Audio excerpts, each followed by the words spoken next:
प्रधानमंत्री नरेंद्र मोदी ने नई संसद भवन की छत पर राष्ट्रीय प्रतीक चिन्ह अशोक स्तंभ का किया अनावरण। प्रधानमंत्री ने स्तंभ बनाने वाले श्रमिकों से की चर्चा।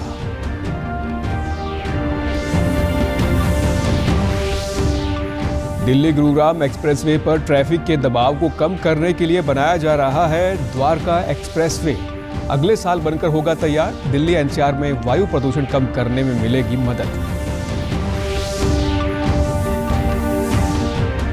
कौशल विकास और उद्यमिता मंत्रालय द्वारा रोहतक में प्रधानमंत्री राष्ट्रीय प्रशिक्षु मेले का किया गया आयोजन। मेले में पहुंचे युवाओं का विभिन्न कंपनियों द्वारा मौके पर ही किया गया चयन।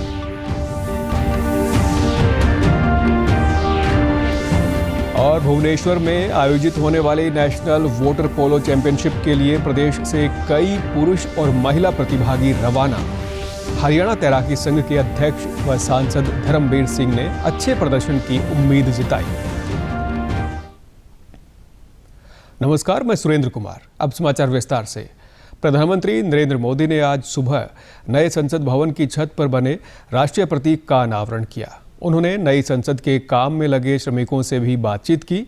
राष्ट्रीय प्रतीक 9,500 किलोग्राम के कुल वजन के साथ कांस्य से बना हुआ है और इसकी ऊंचाई 6.5 मीटर है। प्रतीक के समर्थन के लिए लगभग 6,500 किलोग्राम वजन वाले स्टील की एक सहायक संरचना का निर्माण किया गया है।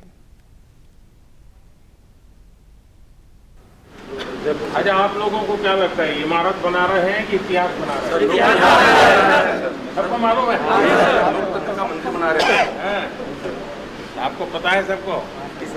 तो काम करने के लिए उसमें क्या फर्क? मकान बनाते हैं और ये बनाते हैं, तो काम करते समय क्या फर्क होता है? हमें घर वालों को पता था, पूछते होंगे क्या कर रहे हो, कैसा बन रहा है, तो लोग कहते हो यार फोटो तो ले आओ, दिखाओ हमको। ऐसा करते हैं। आपको राशन मिल जाता है क्या? जी सर। वो वन राशन उस कार्ड से मिल जाता है। जी सर। गुरुग्राम दिल्ली एक्सप्रेसवे पर ट्रैफिक के दबाव को कम करने और दिल्ली के द्वारका से गुरुग्राम की सीधी कनेक्टिविटी के लिए विकसित किया जा रहा द्वारका एक्सप्रेसवे वर्ष 2023 में शुरू होगा। ट्वीट के माध्यम से जानकारी देते हुए केंद्रीय सड़क परिवहन एवं राजमार्ग मंत्री नितिन गडकरी ने बताया कि द्वारका एक्सप्रेसवे, जिसे हरियाणा हिस्से में नॉर्दर्न पेरिफेरल सड़क के रूप में जाना जाता है, उसे देश के पहले एलिवेटेड अर्बन एक्सप्रेसवे के रूप में विकसित किया जा रहा है। केंद्रीय सड़क परिवहन एवं राजमार्ग मंत्री ने आज गति शक्ति और प्रगति का हाईवे हैशटैग के साथ विभिन्न ट्वीट्स के माध्यम से बताया कि द्वारका एक्सप्रेसवे और दिल्ली गुरुग्राम एक्सप्रेसवे मुख्य रूप से पश्चिमी दिल्ली की ओर से आने वाले यातायात की भीड़ से ग्रस्त मुख्य सड़कों पर दबाव कम करेगा। उन्होंने कहा कि NH 48 पर 50 से 60% यातायात को नए एक्सप्रेसवे पर परिवर्तित किया जाएगा, जिससे सोना रोड, गोल्फ कोर्स रोड और गोल्फ कोर्स एक्सटेंशन रोड पर यातायात व्यवस्था में सुधार होगा। उन्होंने कहा कि इस एक्सप्रेसवे के शुरू होने के बाद दिल्ली NCR में वायु प्रदूषण को कम करने में भी काफ़ी मदद मिलेगी। उन्होंने कहा कि द्वारका एक्सप्रेसवे अत्याधुनिक इंटेलिजेंट ट्रांसपोर्टेशन सिस्टम से लैस होगा। केंद्रीय सड़क परिवहन राजमार्ग मंत्री नितिन गडकरी ने आज गुरुग्राम के सेक्टर 38 में एक निजी नेत्र अस्पताल का उद्घाटन किया। इस मौके पर ग्रामीण विकास एवं पंचायत मंत्री देवेंद्र सिंह बबली ने भी शिरकत की। अस्पताल प्रशासन ने बताया कि भविष्य में केंद्रीय कर्मचारियों के लिए यहां पर CGHS की सुविधा शुरू की जाएगी। आज हमारे माननीय मंत्री गडकरी जी भी यहाँ पहुँचे थे और हम भी आज पहुँचे हैं, तो एक अच्छा ऑप्शन हमारे शहर को मिलेगा। ये सोशली भी बड़े एक्टिव रहते हैं और एक अच्छा बिल्कुल आएंगे। ये खुद भी बहुत ज़्यादा ऑपरेशन करने के लिए इनको बाहर को बुलाया जाता है। काफ़ी सीनियर डॉक्टर हैं और उनका इनका प्रयास है, उनसे भी इन्हें बिल्कुल आएगा। हमारा जो सेंटर है बिल्कुल लेटेस्ट है हरियाणा के अंदर, और एक अंडर वन रूफ सारी फैसिलिटीज़ अवेलेबल है। बेसिक फैसिलिटीज से लेके सारे रोबोटिक लेजर्स, सारी सब स्पेशलिटी सब हमारे पास मौजूद है। कौशल विकास और उद्यमिता मंत्रालय द्वारा आज देश भर में प्रधानमंत्री कौशल भारत मिशन के अंतर्गत प्रधानमंत्री राष्ट्रीय प्रशिक्षु मेले का आयोजन किया गया। इसी कड़ी के तहत रोहतक में राजकीय मॉडल औद्योगिक प्रशिक्षण संस्थान में प्रधानमंत्री राष्ट्रीय शिक्षुता मेले का आयोजन हुआ। इस अवसर पर हरियाणा ओलंपिक संघ के कोषाध्यक्ष एवं पूर्व मंत्री मनीष ग्रोवर ने मुख्य अतिथि के तौर पर शिरकत की। मेले में लगभग 500 युवा शामिल हुए। आज आयोजित इन मेलों का उद्देश्य युवाओं को उद्योग के अंदर ऑन ग्राउंड प्रशिक्षण के अधिक अवसरों से जोड़ना और रोजगार पाने के अवसर से लाभान्वित करना है। चयनित युवाओं को नए कौशल प्राप्त होने के लिए सरकारी मानदंडों के अनुसार मासिक वजीफा भी मिलेगा। मनीष ग्रोवर ने कहा कि इस मेले में युवाओं के लिए रोजगार के नए अवसर सृजित होंगे। यहाँ का स्टूडेंट जो आईटी की जिस सब्जेक्ट में उनकी नॉलेज होती है, इंडस्ट्री वाले उनको लेकर जाते हैं, जिससे एक बच्चे को वहाँ से एक सीखने को भी मिलता है, क्योंकि किताबों के साथ साथ हाथ की ट्रेनिंग भी चाहिए।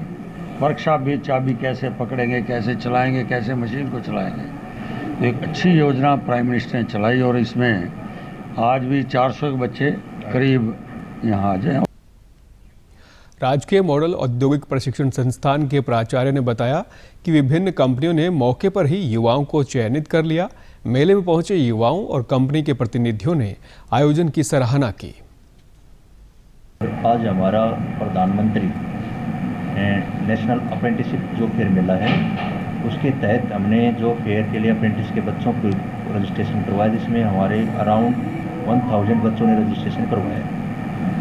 टोटल जो हमारी जो कंपनियां हैं उसमें 52 कंपनियों ने हमारा रजिस्ट्रेशन करवाया इस अप्रेंटिसशिप जो फेयर मेला के लिए। बट अभी तक हमारे पास 15 कंपनियां ऑलरेडी यहाँ पे आई हुई हैं जो प्रॉपर तरीके से अपना इंटरव्यू ले रहे हैं बच्चों का, और उनका ऑन स्पॉट सिलेक्शन करेंगे और बॉन्ड जनरेट करेंगे। हम उनको आज ही ऑफर लेटर दे देंगे। अभी देखते हैं क्या रहेगा। हाँ जी, इंटरव्यू अभी अच्छा रहा। अभी एक दूसरा राउंड और बाकी है, दूसरे राउंड के बाद देखते हैं क्या रहेगा। तो आज यहाँ हम अप्रेंटिस वाले बंदों का इंटरव्यू लेने के लिए आए थे, तो यहाँ काफ़ी अच्छे थे लड़के थे। हमने सभी को सिलेक्ट भी किया है, जिसको जॉब की रिक्वायरमेंट है हमने सभी को कल बुलाया है सुबह 9:30 बजे। तो काफ़ी अच्छे स्टूडेंट हैं यहाँ के। अभी हमें 20 लड़के मिले, 20 लड़के हमने शॉर्ट लिस्टेड किए हैं, अप्रोक्स 21 के करीब है। तो कल इनको हमने प्लांट विजिट के लिए बुलाया है, तो इनकी जो भी होगा इंडक्शन वगैरह कराएंगे। तो उसके बाद जो इंटरेस्टेड होंगे उनको फिर नेक्स्ट में डालेंगे अप्रेंटिसशिप में, तो इनका कॉन्ट्रैक्ट इशू किया जाएगा। ओडिशा के भुवनेश्वर में 16 से 20 जुलाई तक नेशनल वाटर पोलो चैंपियनशिप का आयोजन किया जा रहा है। इस प्रतियोगिता में नॉर्थ जोन की महिला और पुरुष दोनों टीमें भाग लेंगी। भिवानी महेंद्रगढ़ से सांसद एवं हरियाणा तैराकी संघ के अध्यक्ष धर्मवीर सिंह ने कहा कि प्रदेश के खिलाड़ी अंतर्राष्ट्रीय स्तर पर देश का नाम रोशन कर रहे हैं। उन्होंने कहा कि बॉक्सिंग और कबड्डी जैसे खेलों के साथ साथ अब प्रदेश के खिलाड़ी तैराकी के क्षेत्र में भी बेहतरीन प्रदर्शन करेंगे। वहीं हरियाणा तैराकी संघ के महासचिव ने बताया कि वाटर पोलो में पहली बार प्रदेश की लड़कियों की टीम नॉर्थ जोन की ओर से हिस्सा ले रही हैं। अभी जूनियर गेम उड़ीसा के अंदर है, भुवनेश्वर के अंदर, और खुशी इस बात की है कि पहली दफ़ा हमारी लड़कियां इसमें भाग ले रही हैं पोलो के अंदर। तो मैं पहले ही शुभकामनाएं देता हूं, और मुझे पूरी उम्मीद है कि हमारे बच्चे जिस तेज़ी से आगे बढ़े हैं, एक समय ऐसा आएगा कि हम सबसे ज़्यादा मेडल लेके दिखाएंगे। पहली बार हरियाणा की टीम क्वालिफाई की है लड़कियों की, जो कि अपना भुवनेश्वर में 16 से 20 तारीख को होने जा रहे हैं। तो उसमें हमारे बड़ी खुशी की बात है कि दिल्ली और हरियाणा दो टीमें भाग लेंगी नॉर्थ इंडिया से, और लड़कों में पंजाब और हरियाणा दो टीमें भाग लेंगी अपना नेशनल के अंदर। ये अच्छा प्रदर्शन है। पोलो खिलाड़ियों ने बताया कि उन्होंने सिरसा के MSG खेल गांव के नेशनल कैंप में प्रशिक्षण लिया और उन्हें उम्मीद है कि वे राष्ट्रीय खेलों में पदक जीतकर प्रदेश का नाम रोशन करेंगे। हम वाटर पोलो की टीम से उड़ीसा जा रहे हैं। हमने सिरसा में प्रैक्टिस की थी। ये 16 से 20 तक है, ये चैम्पियनशिप उड़ीसा में है। हम नेशनल जा रहे हैं भुवनेश्वर, 16 से लेके 20 तक हमारा चैम्पियनशिप है, और मैं एक ओलंपिक प्लेयर बनना चाहता हूँ। हमने अभी तक सिरसा में ट्रेनिंग ली है नेशनल्स के लिए, और हम अपना बेस्ट देंगे नेशनल्स में। अमरनाथ यात्रा आज सुबह से फिर शुरू हो गई है। जम्मू में इस कैंप से पवित्र गुफा के दर्शनों के लिए नया जत्था रवाना हो गया।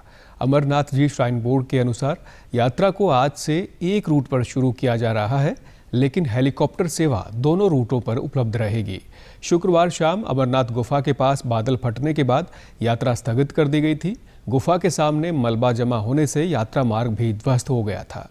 रविवार शाम को पहलगाम रूट को यात्रा के लिए पूरी तरह से तैयार किया गया। अमरनाथ गुफा के पास शुक्रवार शाम को बादल फटने की घटना में लापता हुए लोगों की तलाश जारी है। सेना, बीएसएफ, एनडीआरएफ और एसडीआरएफ समेत आपदा प्रबंधन से जुड़ी कई टीमें लगातार राहत और बचाव कार्यों में जुटी हुई हैं। उपराज्यपाल मनोज सिन्हा राहत और बचाव अभियान की लगातार समीक्षा कर रहे हैं। रक्षा मंत्री राजनाथ सिंह ने आज नई दिल्ली में रक्षा क्षेत्र में कृत्रिम बुद्धिमत्ता विषय पर आयोजित प्रदर्शनी और परिचर्चा का उद्घाटन किया।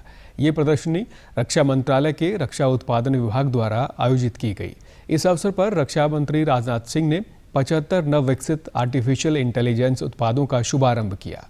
इस अवसर पर रक्षा मंत्री राजनाथ सिंह ने कहा कि आज हर क्षेत्र में आर्टिफिशियल इंटेलिजेंस का उपयोग तेजी से किया जा रहा है। उन्होंने मानवता के विकास में कृत्रिम बुद्धिमत्ता को एक क्रांतिकारी कदम बताया। रक्षा मंत्री ने कहा कि आज विश्व बैंक, यूएन जैसी मानवता के लिए काम करने वाली संस्थाएं भी आर्टिफिशियल इंटेलिजेंस का उपयोग कर रही हैं। शायद ही कोई ऐसा क्षेत्र हो जहां पर कि आर्टिफिशियल इंटेलिजेंस की भूमिका न हो। शायद ही ऐसा कोई क्षेत्र हो। मेडिकल सेक्टर में देखें तो आज आर्टिफिशियल इंटेलिजेंस का इस्तेमाल कॉम्प्लेक्स मेडिकल और हेल्थ केयर डाटा के एनालिसिस और प्रेजेंटेशन में बखूबी किया जा रहा है। एग्रीकल्चर सेक्टर में भी यदि देखें तो artificial intelligence system overall harvest quality improve करने में सहायक हो रहे हैं, जिसे प्रिसीजन एग्रीकल्चर के नाम से जाना जाता है।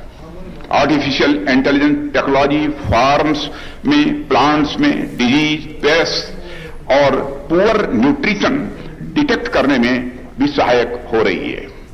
इसी तरह ट्रेड, कॉमर्स, ट्रांसपोर्ट और अन्य अनेक क्षेत्रों में आर्टिफिशियल इंटेलिजेंस अपनी बहुत ही अहम भूमिका निभा रहा है।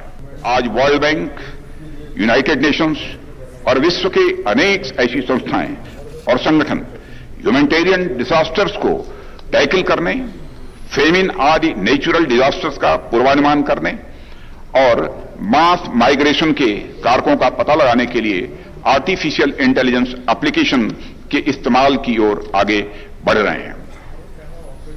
ऐसे में हमें भी अपनी रक्षा और सुरक्षा के साथ साथ मानवता और विश्व शांति की दिशा में भी सोचने की जरूरत है। आज विश्व जनसंख्या दिवस है। इस दिवस का उद्देश्य आबादी से जुड़े मुद्दे की ओर लोगों का ध्यान दिलाना है। वर्ष 1989 में संयुक्त राष्ट्र विकास कार्यक्रम ने विश्व जनसंख्या दिवस की शुरुआत की थी। अधिक जानकारी के लिए राष्ट्रीय परिवार नियोजन टोल फ्री नंबर 1800-116555 पर कॉल कर सकते हैं। भारत कोविड-19 के खिलाफ लड़ाई को मजबूत करने के लिए दुनिया का सबसे बड़ा टीकाकरण अभियान चला रहा है। केंद्रीय स्वास्थ्य और परिवार कल्याण मंत्रालय के मुताबिक राष्ट्रव्यापी टीकाकरण अभियान के तहत देश में अब तक कोविड रोधी टीकों की 198 करोड़ 88 लाख से अधिक खुराक दी जा चुकी हैं। देश में पिछले 24 घंटों में 16,500 से अधिक नए मामले दर्ज किए गए हैं और 14,500 से अधिक मरीज स्वस्थ हुए हैं। प्रदेश में अब तक कोरोना रोधी टीके की 4 करोड़ 42 लाख से अधिक खुराक दी जा चुकी है। प्रदेश में कोविड से 10,07,000 से अधिक लोग स्वस्थ हो चुके हैं, जबकि 1,023 मामले सक्रिय हैं। डीडी न्यूज़ हरियाणा पर देश और प्रदेश जुड़ी खबरों को विस्तार से जानने के लिए आप हमारे साथ फेसबुक, ट्विटर और यूट्यूब के माध्यम से भी जुड़ सकते हैं। हमसे जुड़ने के लिए आप हमारे सोशल मीडिया हैंडल को भी फॉलो कर सकते हैं। अब आप अपने मोबाइल फ़ोन से QR कोड स्कैन कर हमारे YouTube चैनल पर सीधे पहुंच सकते हैं। अंत में इस बुलेटिन के मुख्य समाचार एक बार फिर। प्रधानमंत्री नरेंद्र मोदी ने नई संसद भवन की छत पर राष्ट्रीय प्रतीक चिन्ह अशोक स्तंभ का किया अनावरण। प्रधानमंत्री ने स्तंभ बनाने वाले श्रमिकों से की चर्चा।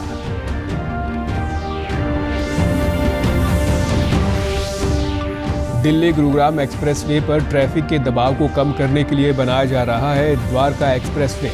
अगले साल बनकर होगा तैयार। दिल्ली NCR में वायु प्रदूषण कम करने में मिलेगी मदद। कौशल विकास और उद्यमिता मंत्रालय द्वारा रोहतक में प्रधानमंत्री राष्ट्रीय प्रशिक्षु मेले का किया जा रहा है आयोजन। मेले में पहुंचे युवाओं का विभिन्न कंपनियों द्वारा मौके पर ही किया गया चयन।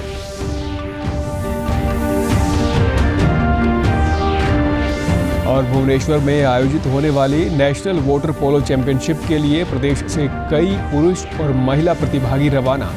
हरियाणा तैराकी संघ के अध्यक्ष व सांसद धर्मवीर सिंह ने अच्छे प्रदर्शन की उम्मीद जताई। समाचारों में आज इतना ही। नमस्कार।